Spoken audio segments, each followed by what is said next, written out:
Vitu vitano vinavyokosesha watu ajira za polisi na jinsi ya kuepuka. Habari kijana mpambanaji, karibu tena Jack Media TZ. Umefanya mazoezi, una vyeti vyako mkononi na unaona kabisa mwaka 2026 unavaa sare za polisi, lakini unajua kuwa kuna vitu vidogo sana ambavyo vinaweza kukufanya ukatwe dakika ya mwisho. Leo nimekuletea vitu vitano vinavyokosesha watu ajira za polisi na jinsi gani unaweza kuviepuka kuanzia leo ili ndoto yako isipotee. Kosa la kwanza ni nyaraka. Kitu cha kwanza ni nyaraka. Hili ni tatizo sugu.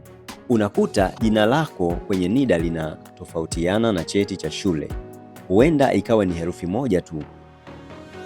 Kwenye usaili wa kijeshi, hili ni kosa la kiufundi.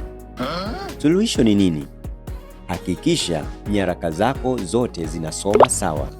Kama kuna tofauti, tumia muda huu kurekebisha RITA au NIDA kabla tangazo halijatoka.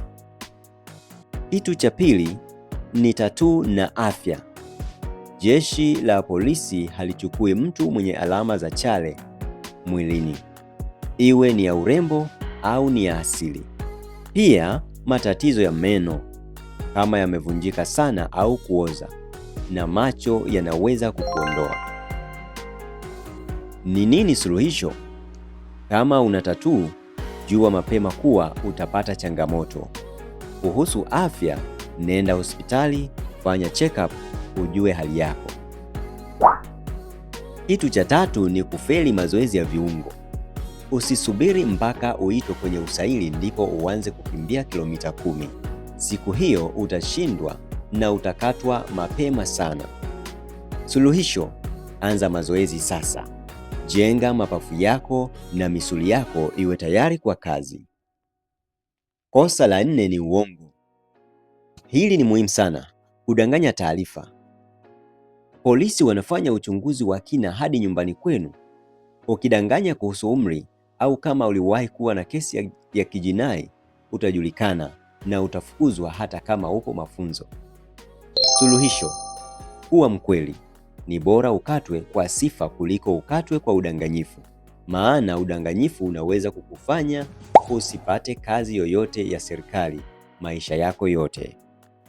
Mwisho, kumbuka, kuwa mwanajeshi au polisi ni wito na nidhamu ndiyo kila kitu. Ukizingatia haya matano, unajiweka kwenye nafasi nzuri ya kupita. Je, kati ya haya matano ni lipi unaona linakupa changamoto zaidi? Niandikie kwenye comments na mimi nitakushauri nini cha kufanya. Usisahau kulike video hii na kusubscribe hapa Jack Media TZ kwa miongozo zaidi ya ajira. Kila la heri.